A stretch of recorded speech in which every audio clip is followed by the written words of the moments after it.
Story 1. I played a wedding where, as we started playing the set, everyone ran outside, and nobody was to be seen for the rest of the night. I originally assumed it was because nobody liked us, but the bride came in afterward and said there was a huge fight involving multiple members of both families, and everyone basically went home upset, injured, or in a police van. We couldn't stop playing since we were paid, and it was our job, and the only person watching was the drunk uncle dancing on his own, asking for requests we didn't know. Story 2. I was not born yet, but my parents rented the observation deck on the Hancock Building in Boston for their reception. It was the tallest building in the city with a beautiful view. My dad pored over historic weather charts to figure out what day was statistically most likely to be nice. The day of the wedding comes, and of course, there was thick fog unlike anything they'd ever seen before. They couldn't see a thing out of the windows of the room they had picked specifically for the view. It worked out well, though. They were happily married for nearly 30 years before cancer took my dad's life a few years ago. There's one other funny anecdote from that wedding. The wedding was held in King's Chapel, which is an incredibly historic church here in downtown Boston that's somewhat of a major tourist attraction. To close that on a weekend afternoon for a wedding, it turns out, was not very expensive. The tourists waiting outside to see the church didn't know that, though, and someone started the rumor that my parents were incredibly wealthy, maybe even Kennedys. As a result, there were tons of people taking photos of them when they left the ceremony. Not sure if any of them ever figured out that my parents were most certainly not rich or famous. Story 3. When I was 6 or 7, I went to a cousin's wedding. Everything was fabulous for little me, so much sugar everywhere. Basically heaven. The reception was in a big community center that was reserved for the occasion. I went to the girls' bathroom, passing by the men's room, and saw my uncle on the floor. I went back to the main room to tell my dad my uncle was looking weird. Well, my uncle had a stroke and had died. The bride spent the rest of the afternoon crying, and everyone except close family left. The bright side is the marriage is still going strong 20 years later, despite what happened that day. Story 4. Leading up to my friend's wedding, his father had been battling cancer after a terminal diagnosis. It was uncertain whether he would be well enough to attend the wedding. In the end, he was too unwell to attend despite wishing that he could. Just as we got to the wedding reception, my friend was informed that his father had just passed away. It was devastating. Story 5. My dad and stepmom's wedding was a disaster. For context, her family was terrible on both sides. Abusive father, neglectful alcoholic mother, and step-parents who didn't care about her much. And she basically ran to my father to get away from it all when she was 15. A bigger problem was my dad was 26, also abusive and just a real mess of a person. On my father's side of things, he hated his mother and blamed everything wrong in his life on her, as he did to most women in his family, later doing it to my stepmom. So the wedding was doomed to be terrible. It started when my stepmom was walking down the aisle. She'd reconnected with her father in the last year and had recently been in a fight with her stepfather. So it was just her dad walking her. There was a branch in the way, outdoor wedding, but he pulled it out of the way for her. As she thanks him, he lets go and flings it back into her face and literally collapses laughing. She awkwardly chuckles, no doubt knowing he is going to get mad at her if she shows she's upset. And the day continues, but she's visibly upset. After the toasts, some people didn't drink the champagne that had been set out. The one thing she had asked of her mom was that she not drink. She was even given sparkling juice rather than champagne. So while stepmom is changing into her reception dress, her mom goes table to table, drinking all of the alcohol she can get her hands on. A cousin of mine who doesn't know what's happening starts chanting, "Chug, chug, chug, chug," and stepmom walks back to her mom, downing the last one and denying everything. The cousin slips out the tent once he realizes what's going on and leaves the two alone to argue.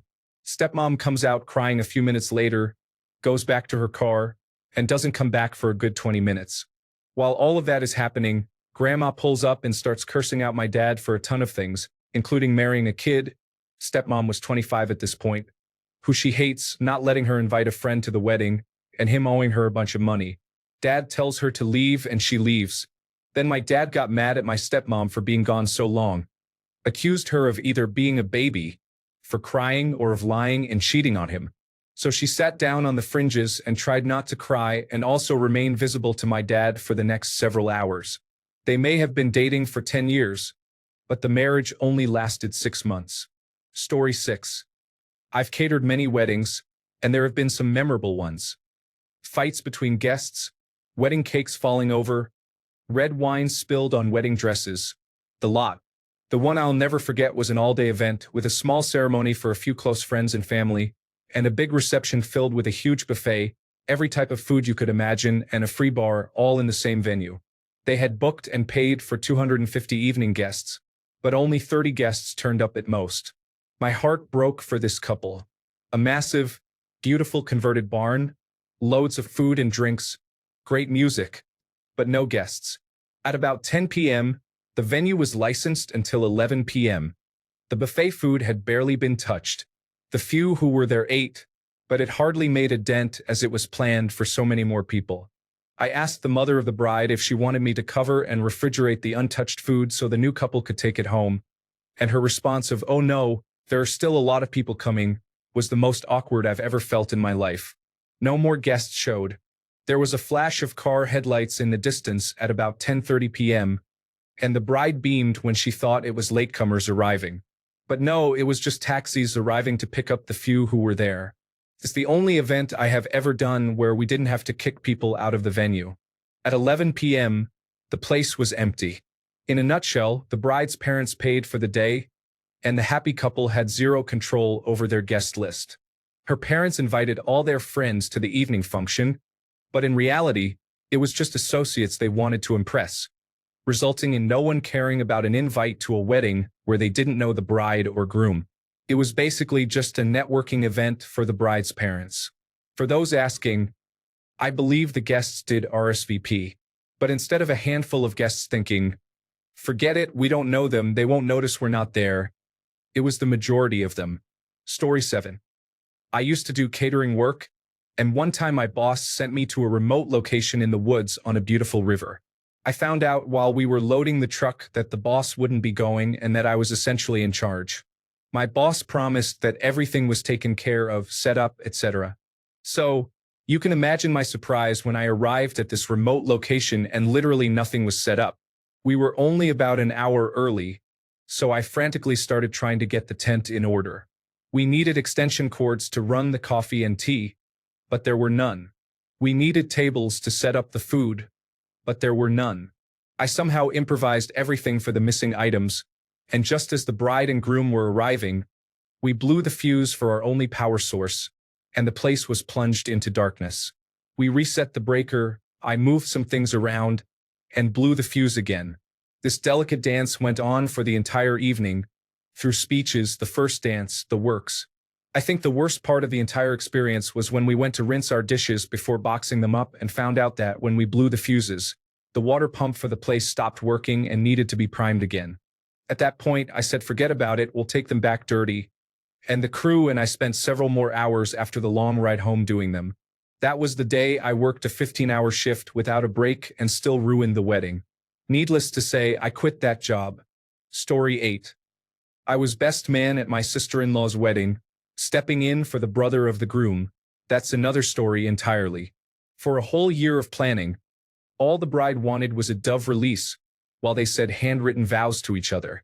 It was a very small, non-denominational wedding, as most of the family are atheists anyway. The day arrives in early summer and something is off with the bird handlers. They show up a bit late and are sourcing help from the wedding party to get everything in line. When the time comes to say their vows, I help the handler carry the chest with the doves in it over to what is to be the altar where the bride and groom are standing. Vows are just about wrapping up and the handler gives me the signal to open the chest. I open it and see 20 to 30 dead doves in the crate. I immediately close it to try and limit who knows what happened. Too late. The look of horror on her face was all that was needed. We spent the next few hours trying to cheer everyone up, but by the end of the reception, the entire wedding party had organized and filed animal cruelty complaints on the handler. It was all anyone could focus on. Story 9. The mother of the groom was an alcoholic for many years. She decided to quit drinking cold turkey a few days before his wedding. During the reception, she had a seizure and was taken to the hospital by ambulance. Story 10. The wedding was at a state park that is famous for its giant gorge and waterfall. I do not know whose idea this was, but someone suggested a photo overlooking the gorge, and everybody was willing. The wedding party went around a stone security barrier, and the maid of honor literally fell off the cliff to her death. It was like 500 feet. Story 11. Attended a wedding reception and was seated near the cameraman. An aunt of mine was sitting closer to the camera and spent the evening commenting and gossiping about everyone, and much of it came out on the video. The cameraman was great. He did 2 copies, one edited and the other unedited. The unedited version is the stuff of legend. Story 12. No one turned up to the reception except my partner and me. There were about 8 people in total, and the couple had gone all out for the reception. Awkward. Story 13. I was a guest of a friend of the bride and did not know anyone attending. It was a very expensive and extravagant venue with several hundred guests at this very Italian wedding. The maid of honor grabbed the microphone during the cocktail hour and began her speech, rambling and drunk. It quickly devolved into stating that the recently deceased mother of the bride was against this wedding and that's basically what killed her. Plus Vinny will never give up prostitutes. She was tackled by several people and dragged away. The happy couple was separated and divorced within a year. Story 14. I was studying photography and used to act as an assistant to a well-known wedding photographer. Went to a couple's wedding. He shot digital and I shot black and white film. Spent all day with the couple from 9 a.m. through till 2 a.m. the next morning when we left. I could see how genuinely in love they were. It was only a day, but I got to know them quite well and really liked them both. The next morning, I got a call from the photographer, and his voice was shaky. He explained that the groom had been murdered that night after the reception party. 3 guys had broken into their bungalow to steal wedding gifts. The groom got out of bed to stop them, and they executed him in front of the bride. I was in shock for about 2 weeks. This story was in South Africa, if that helps explain how or why this happened. The next weekend, the photographer and I went to the bride's house to present her with the photos. We worked together to get the job massively accelerated so she had the photos of her husband. We did it at our own expense and didn't charge her a penny for the day or all the prints and album. It was sort of the least we could do. Because my photos didn't matter as much, I'd been able to simply capture those natural moments between them, rather than staged wedding photos. So they had the normal album pictures, but also about 150 snaps of just them being a couple. She was in tears from the moment we arrived till we left a few hours later. She was a shadow of the woman I'd met only a week earlier. That still haunts me. Edit. I didn't expect this story to get the attention it has. I'm sorry for any upset this has caused anyone reading this, but I believe it's an important reality check. I loved South Africa in a lot of ways, but it's a very troubled place with insane murder and rape rates. My story is by no means unique or even particularly shocking by South African standards. I also have worse stories like this from friends and neighbors. I have complex post-traumatic stress disorder from my time living there and the things I'd endured. I've got friends who were diagnosed with post-traumatic stress disorder stemming from their time there too. I hope this dissuades a few people from visiting South Africa, and in doing so, perhaps I save a few lives. Story 15. The bride's father was 45 minutes late to walk his daughter down the aisle. While we were waiting, the air conditioning broke in the venue. It was over 100 degrees outside and very humid. The place was overcrowded. You could barely move without bumping into someone else, and in the heat, that was extra miserable. I guess the air conditioning problem had also affected the refrigeration or something because most of the food was spoiled. The only food on the buffet was salad, spaghetti, and rolls. Not enough to feed even half the guests. Most people left after the first dance. 2 of the bride's aunts fainted. The bride and the wedding planner were crying. Story 16. The groom got so drunk the night before he couldn't make it to the altar at the ceremony. They still had the ceremony with only the bride and her party, plus one of the groomsmen, who apparently didn't get wasted. Everyone there was shaking their heads the entire time. The groom did make one singular appearance for a few seconds at the reception. He looked like a zombie and was wearing street clothes.